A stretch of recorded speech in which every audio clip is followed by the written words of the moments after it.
Hello friends, कैसे हैं सब। मैं आज आपको इंग्लिश का सीटेट का पेपर फर्स्ट बताऊंगा। चलिए स्टार्ट करते हैं इंग्लिश का सीटेट पेपर फर्स्ट। तो इसमें जो एक क्वेश्चन आया था वो ये है, लैंग्वेज इज नॉट। लैंग्वेज क्या नहीं है? लैंग्वेज सिंबॉलिक नहीं है, सोशल नहीं है, इंस्ट्रक्टिव नहीं है, आर्बिटरी नहीं है। ठीक है, तो सिंबॉलिक मतलब हमारा होता है, सिंबल का मतलब होता है हमारा चिन्ह। ठीक है, तो चिन्ह मतलब नहीं है, या सोशल मतलब सामाजिक नहीं है, या फिर इंस्टिंक्टिव नहीं है। ठीक है, या आर्बिटरी से इंस्टिंक्ट मतलब स्वभाव। ठीक है, उसका नेचर कैसा है। ठीक है, तो लैंग्वेज का कोई इंस्टिंक्टिव नहीं होगा। ठीक है, आर्बिट्रेरी हो सकता है। आर्बिट्री मतलब रैंडम चॉइस। ठीक है, या मनमाना। ठीक है, तो मनमानी तरीके से यूज करना। ठीक है, तो इंस्टिंक्टिव नहीं होगा हमारा।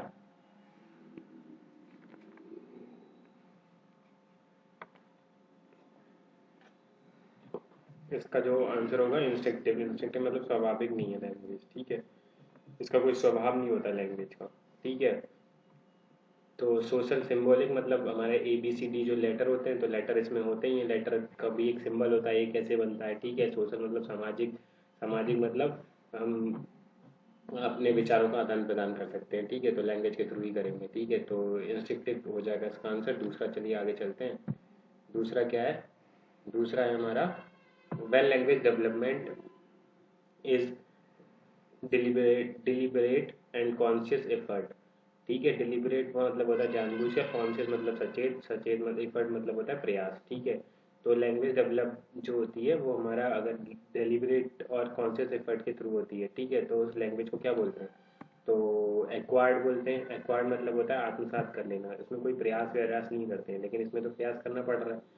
तो प्रयास करना पड़ रहा है, तो एक्वायर्ड तो होंगे नहीं। ब्रशअप मतलब होता है उसको साफ साफ करना। ठीक है, और हॉर्न मतलब होता है किसी चीज में धार लगाना, या फिर मतलब उसको शार्प करना। ठीक है, तो हॉर्न हॉर्न इस लैंग्वेज में कुछ हो नहीं सकता। लर्न मतलब सीखना। ठीक है, तो हम इससे सीखते हैं लैंग्वेज को। ठीक है, तो लैंग्वेज इज लर्न। ठीक है, लर्न हो जाएगा, प्रयास से सीखेंगे। तो task task in task based language learning में, जो टास्क बेस्ड लैंग्वेज लर्निंग है उसमें जो टास्क वाला ये जो वर्ड है, इसका काम इसका इसका इसका यूज़ क्या है, इसका मतलब क्या है। ठीक है, तो अगर हम लैंग्वेज को लर्न कर रहे हैं मतलब किसी भाषा को सीख रहे हैं, तो किसी भाषा को सीखने के लिए हमें टास्क दिए जाते हैं। मान लीजिए, तो टास्क जो दिए जाएंगे वो क्यों दिए जाएंगे? वो इसलिए दिए जाएंगे जिससे हमारी लैंग्वेज जो है वो डेवलप हो सके। ठीक है, लैंग्वेज डेवलप हो सके और हम उसे एक्सपोज कर सकें और बढ़ा सकें। ठीक है, उसे अपनी भाषा को। तो इसका जो एक ही आंसर हो सकता है, a piece of work which expose learner to language. ठीक है,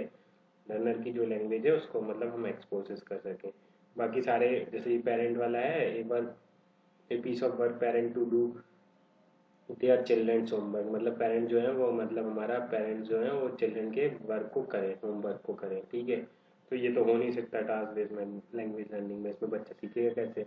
तो एक्टिविटी ऑफ टीचर्स, टीचर्स की एक्टिविटी, टीचर्स क्या कर रहा है क्या नहीं कर रहा है क्लासरूम में। ठीक है, वो एक्टिविटी, तो उससे भी क्या नाम है उसका, लैंग्वेज को हम नहीं सीख सकते। तो ये दोनों तो होंगे ही होंगे नहीं।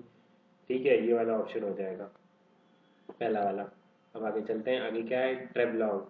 ट्रेवलॉग इज जेनर ऑफ, तो ट्रेवलॉग का मतलब क्या होता है? जहाँ पे भी एल ओ जी यू लग जाए उसका मतलब होता है हमारा रिटर्न में कोई चीज़ हो, रिटर्न में, या किसी ने मतलब किसी का ऑडियो हो, या रिटर्न रिटर्न में कोई चीज़ हो उसको बोलते हैं लॉग। ठीक है, तो ट्रेवल ट्रेवल मतलब होता है यात्रा, तो यात्रा वृतांत। ठीक है, यात्रा के बारे में कहीं पे दिया गया हो तो उसका उसका इसका जो इसका मतलब होता है जेनरे का मतलब जो होता है वो होता है हमारा उसकी करेक्टरिस्टिक्स। ठीक है, मतलब इसका ट्रेवलग जो होता है वो किस में आता है। ठीक है, तो ट्रेवलग जो होगा वो हमारा पोइट्री, पोइट्री में तो आएगा नहीं। पोइट्री मतलब कविता होती है, तो कविता में तो आना नहीं। क्रिटिसिज्म मतलब हमारा होता है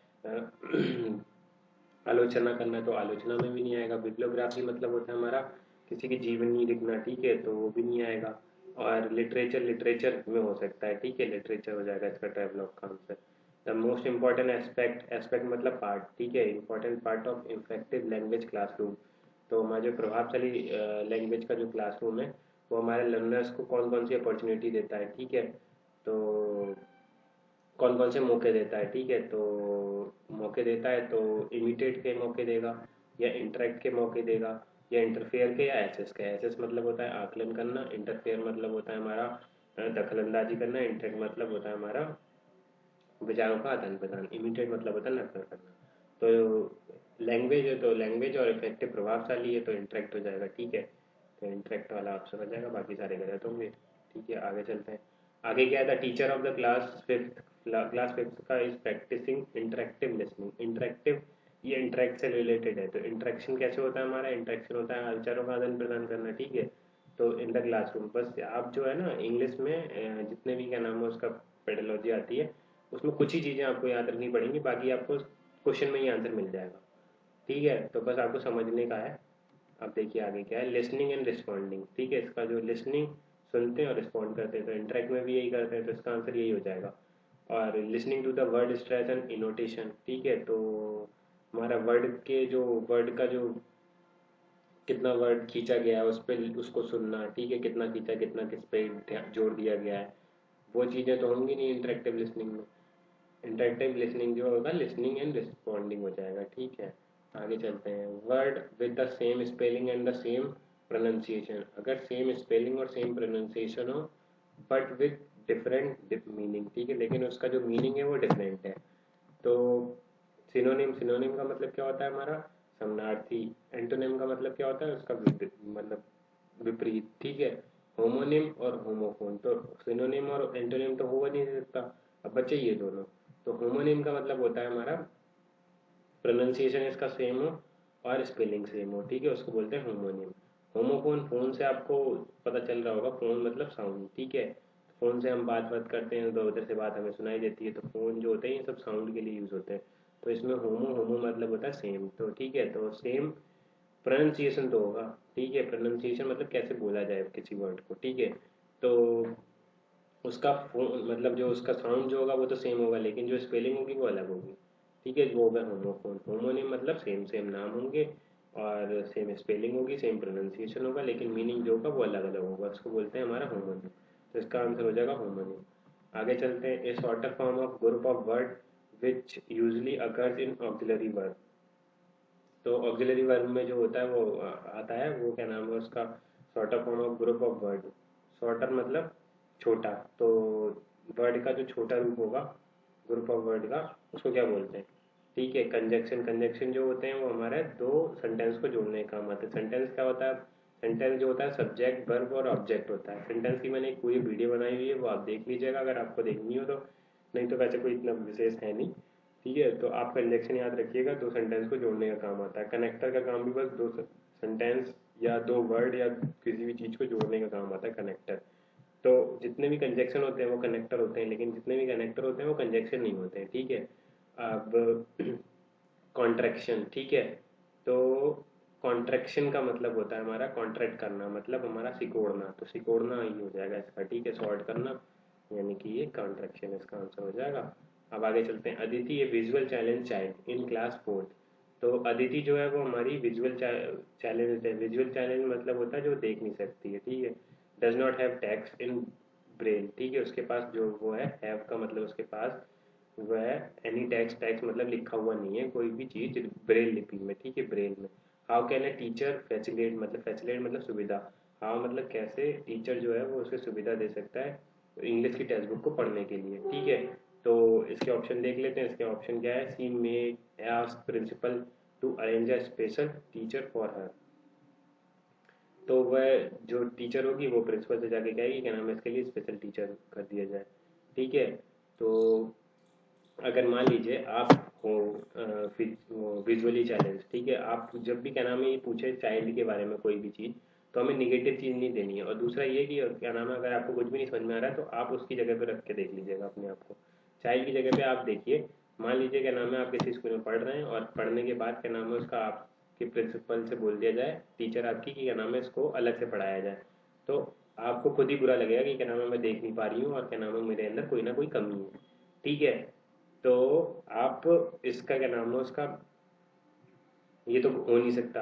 अब क्या है, अगर वो उसी क्लास में रहा और उसको क्या नाम है उसका ऑडियो सीडी प्रोवाइड करा दी जाए टेक्स्ट बुक की, ठीक है, तो वो क्या नाम है उसका वहाँ पे अच्छा रिस्पॉन्स भी करेगी क्योंकि सुन तो सकती ही है वो, ठीक है। टीचर कुछ पूछेगी तो उसको बता भी पाएगी क्या नाम है उसका आंसर उसके, ठीक है, तो रिस्पॉन्स भी अच्छे से कर पाएगी, तो इसका जो आंसर होगा वो यही होगा। ठीक है, बाकी क्या नाम है उसका पेरेंट उसको देखें या फिर क्या नाम है उसका उस चाइल्ड को छोड़ दिया जाए, मान लीजिए आपको अगर छोड़ दिया जाता है और बाकी बच्चों पे फोकस किया जाता है, तो आपको बहुत बुरा लगेगा कि क्या नाम है उसका मैम हमें क्यों नहीं देख रही है, जो भी है टीचर हमें क्यों नहीं देख रहा है, क्यों हमें नहीं समझा रहा है।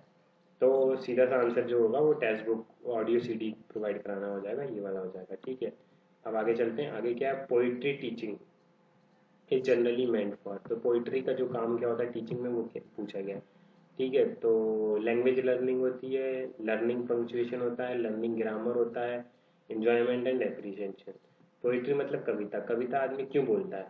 ठीक है, तो कवि कवि बहुत सारे कवि हुए, वो क्या नाम है कविताएं इसलिए नहीं बोलते हैं कि क्या नाम है उनकी ग्रामर अच्छी हो जाए या वो ग्रामर सीखना चाहते हैं, वो अपने शौक के लिए बोलते हैं, इंजॉयमेंट एंड एप्रिसिएशन के लिए बोलते हैं। ठीक है, तो इंजॉयमेंट एंड एप्रिसिएशन हो जाएगा इसका।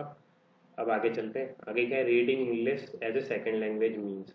ठीक है, मान लीजिए इंग्लिश जो है वो हमारी सेकेंड लैंग्वेज है, वैसे इंडिया में इंग्लिश जो है वो सेकेंड लैंग्वेज है, हिंदी जो है वो हमारी प्राथमिक है। ठीक है, तो अब इंग्लिश जो हम सीखते हैं वो कैसे सीखते हैं, मतलब दूसरी लैंग्वेज के रूप में है, तो इसका काम क्या है? ठीक है, तो इसका काम क्या है, decoding of letter and words. ठीक है, हम डिकोड कर सकें लेटर और वर्ड्स को, इसलिए इंग्लिश सीखते हैं? नहीं। रीडिंग अलाउड, रीडिंग मतलब जोर जोर से बोले इसलिए सीखते हैं? नहीं। ठीक है, रीडिंग फॉर ग्रामर, ग्रामर के लिए सीखते हैं इंग्लिश? नहीं। मीनिंग मेकिंग, ठीक है, मतलब उसका मीनिंग निकाल सकें। मान लीजिए अगर दो लोग हैं, एक को इंग्लिश आती है एक को हिंदी आती है, ठीक है, तो अगर मान लीजिए इंग्लिश वाले का वो समझ भी नहीं पा रहा है कि क्या नाम है, क्या है नहीं क्या है, क्या बोल रहा है वो क्या नहीं बोल रहा है, ठीक है, तो उसका वो मतलब निकाल सके इसलिए हम इंग्लिश पढ़ते हैं। ठीक है, तो सेकंड लैंग्वेज हो गई। सेकंड लैंग्वेज कोई सी भी हो सकती है। ठीक है, मान लीजिए मेरे लिए हिंदी पहली है और इंग्लिश दूसरी हो जाएगी। जैसे अगर हम अमेरिका वगैरह में जाएंगे तो वहाँ पे इंग्लिश जो हो जाएगी वो प्राथमिक हो जाएगी और हिंदी जो हो जाएगी वो सेकेंडरी लैंग्वेज हो जाएगी। ठीक है, सेकेंडरी कोई सी भी लैंग्वेज हो सकती है, मातृभाषा जिसे बोलते हैं वो प्राइमरी होती है। ठीक है, आगे चलते आई होप आपको समझ में आ गया होगा। चीज़ें समझ में आए तो आप प्लीज़ इसे कमेंट करिएगा, तो मैं आपको आगे प्रीवियस ईयर पेपर की वीडियो डालता रहूँगा। और अगर आप चाहेंगे तो मैं आपको उसका क्या नाम है उसका पैसेज पैसेज भी करा दूंगा। अभी तो आपको इतने क्वेश्चन कराए हैं, बस ये देखना चाह रहा था कि वीडियो सही बन रही है। अगर बन रही है तो आप कमेंट कर दीजिएगा, मैं आपको आगे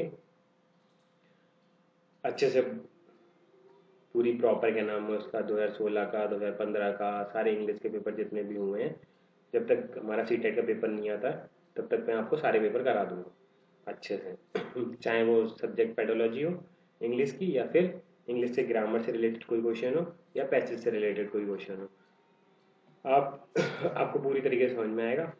चलिए चलते हैं।